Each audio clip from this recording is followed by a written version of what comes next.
Oil pulling அது எப்படி பண்ணுறது? காலையில் எழுந்ததும் எதுவும் சாப்பிடாமல் இதயம் வளத்தை வாயில ஊத்தி நல்லா கொப்பளிக்கணும், அப்புறம் அதை துப்பிடணும். இதுதான் ஆயில் புல்லிங்.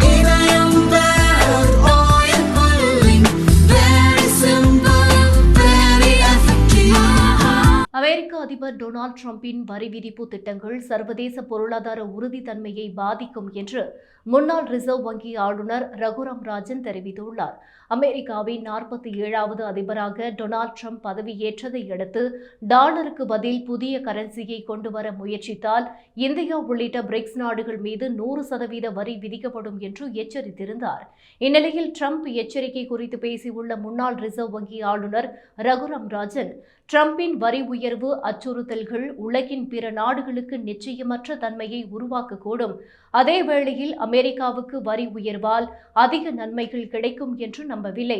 குறிப்பாக அமெரிக்காவுக்கு வெளியே பொருட்களை உற்பத்தி செய்வதால் செலவு குறைவு என்ற காரணத்தால் தான் அமெரிக்கா பொருட்களை வெளியே உற்பத்தி செய்து இறக்குமதி செய்து வருகிறது. அப்படி ஒரு சூழ்நிலை இருக்கும் நிலையில் அவற்றுக்கு கூடுதல் வரி விதித்து அமெரிக்காவுக்கு கொண்டு வருவது எந்த பலனையும் அளிக்காது என்று தெரிவித்துள்ளார். மேலும் சர்வதேச வரி உயர்வு அமலுக்கு வந்தால் அது எப்படி உலக நாடுகளை பாதிக்கிறதோ அதேபோல் அமெரிக்காவையும் பாதிக்கும் என்று ரகுராம் ராஜன் எச்சரித்துள்ளார்.